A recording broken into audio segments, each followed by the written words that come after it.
What's going on, y'all? So one thing I see in the industry pretty regularly is a question, a lot of forums, a lot of online posts I see is, I have an organization. How do I know which AI to put in my environment? Which one is the correct AI for my environment? And am I using it correct? Now, let's talk about the big three, really the four, but it's really the three. You got your big gun. You got your OpenAI, that's your ChatGPT, your Codex fam. That's all that right there. Then you have your Claude. To me, Claude is your big gun. Claude is the sniper. That's the one you bring in there to finish the mission, okay? Then you have Gemini. Gemini is really the best, in theory, business platform for its environment. It gives you the research capability of the Google platform in AI form. It's great utility. It's this great integrated platform. It's dope.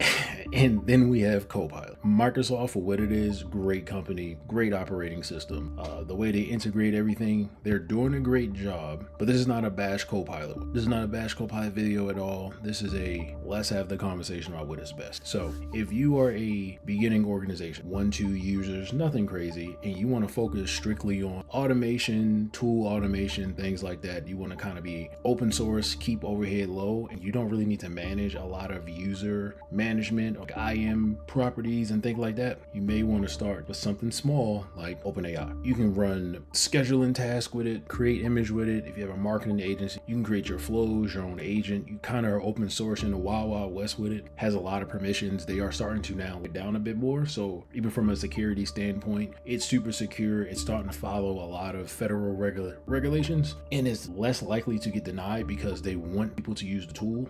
One of the kickbacks with OpenAI though is if you're not understanding your token rate or the model that you're using, you'll blow through your use. Like I personally can use the $20 usage plan basic and I won't touch my limits. And with OpenAI right now, which people don't know, they have now allowed for storing your credits. So if you only use 20% 1 week, it'll refill and then put one in the chamber for you. So next thing you know, if you need a reset, if you touch all your usage, there's a reset stored waiting for you in like your history. So that's kind of cool. Like everybody else, Claude do that. A lot of people hit usage rates for Claude and it's very frustrating. Be able to bank your usage rates is one of the best things about the whole Codex OpenAI.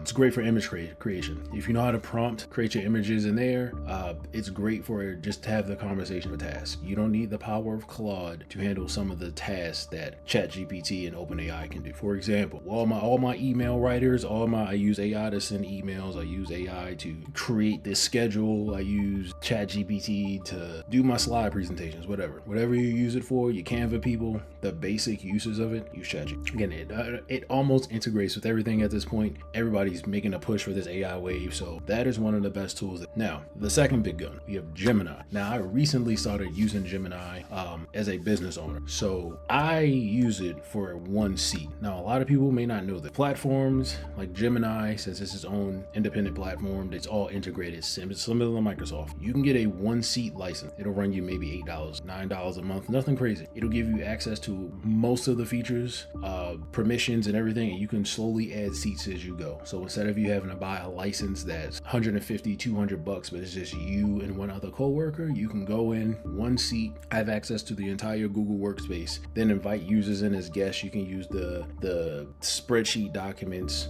their version of Word, whatever you need to do is open. So I love Gemini for that reason, because as a business owner, you can start off there, get a domain, connect your email, super secure, super simple, super safe. It's a little bit of a learning curve if you're not. Most industries are used to Microsoft strictly. Gemini is not new per se, but if you're not familiar with the environment, it can get you caught up. So take your time, adjust. It's a great starting. Now, since to be real, Gemini is essentially Google. We've been using Google for years, so it has, in my opinion, more data than all of them. So when you go in there, it's a great research. So if you are a person who uses research frequently, you may want to look at Gemini. Gemini is also great at creating images. So if you are, hey, I need to create images for this, do mock-ups. For me, it's smarter. I love using Gemini.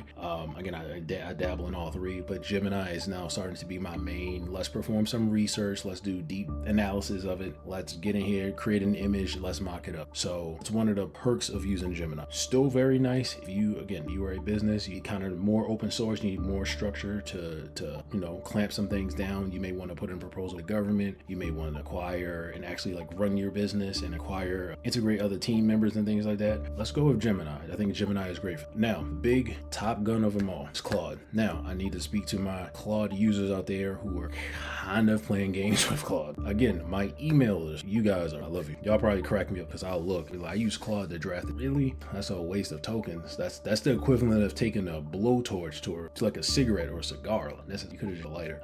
That's what most people do because they're just not aware. They use it as another LLM, similar to OpenAI's like that. It is good for that, but it's real detailed, and that's your structure. So to compare all three, if we're building a house, I want my Gemini to come up with a plan for the house. Hey, I want you to come up with how we want it, where we want certain features of the house. You want to kind of lay the blueprint. Your OpenAI, your Codex, ChatGPT, those are your workers. Now, you're going to have a lot of workers here. They're going to wind up making a mistake here and there, but you have the token really open to use. You can have the conversation with it to get the foundation of what you Claude. Now, that's your master contract that, hey, we need this house built in 3 days. We don't have to. That's when you call Claude will eventually get started for you. It'll come in, try to mitigate many mistakes as possible, get you up and running. It'll let you know what's broken, what needs to get fixed. From there, we're good to go. So that's the structure that I use. So you notice I intentionally left. Like I said, it's really the big three, but people like to say four. But now, this is not a bash Microsoft session. Again, for what Microsoft is, it's a great operating system. It dominates the market. But Microsoft, keep it honest, I'm not sure what we're doing a little bit. So they're playing a lot of games that what Microsoft is now doing, they're trying to jump into, we want to be a coder. Oh, we also want to be a top LLM. Oh, we also want to be an assistant tool. We also want to have access to certain business enterprise tools. And I think that's where they're getting messed up because it's too many layers without a concrete plan to get. Now, for what it is, I think Copilot out of all the tools is the best assistant there is. If you're in a document, a Microsoft Word document, you're in an Excel document, and you need to add 25 columns in the font, it is perfect at that. It's going to help you out. It is your little aid tool that's going to always be there. But it's when it comes to complex tasks, that's when it starts.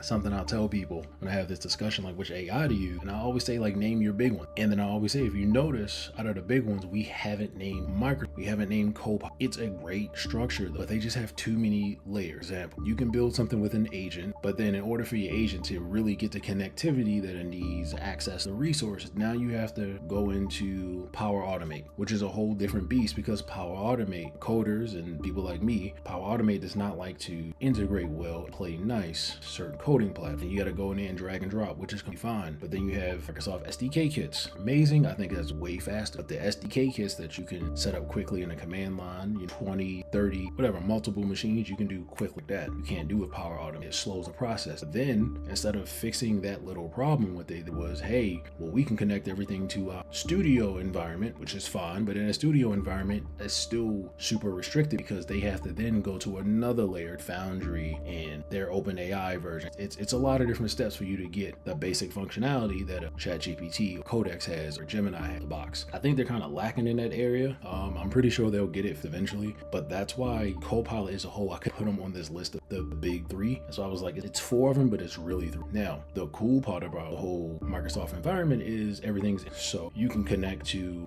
their graph, Microsoft Graph. That right there allows you to store everything inside of a huge database and then start to connect if your environment allows it. Problem is, it can connect to it. It just doesn't like to play nice. And I think it's a higher learning curve on Microsoft to get a simple solution completed versus it is to Codex or Gemini. I have a whole entire Microsoft environment set up. It works for me fine, but the setup for that took a lot longer than it was to set up the Gemini environment or my Codex environment, Claude environment. But the perk of it, even with the crazy learning curve, once I set the environment up, I can copy and paste and clone it down. So that is a perk. Like, yes, it's more work to set up. And I'm not a real fan of the learning curve and how it's just not cohesive. It just likes to clash each other, but it still is a nice enterprise environment tool. So then it comes to what does enterprise. If you want, quick, robust, you want to stay with the time, you kind of open source, cool.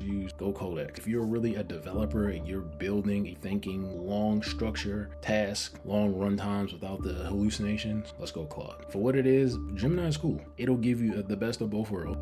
It does have its, it still has little friction points here and there, but I do like it as the median point. It was starting a business scratch today. Probably would just go with just easier to manage. Everybody uses Google. The G Suite is just amazing for what it is.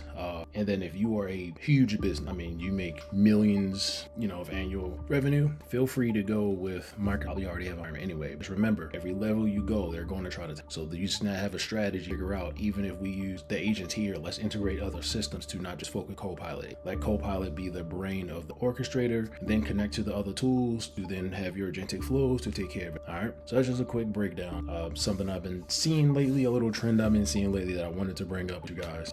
Hopefully it helps. Hopefully you're not in that. Hopefully you're not in that contention, in that fighting battle dealing with Copilot. Again, not to bash Copilot. I promise you, it's not to bash them. I just dealt with it enough. I'm like, there's better options out there. But y'all take care. Be easy. You learn something.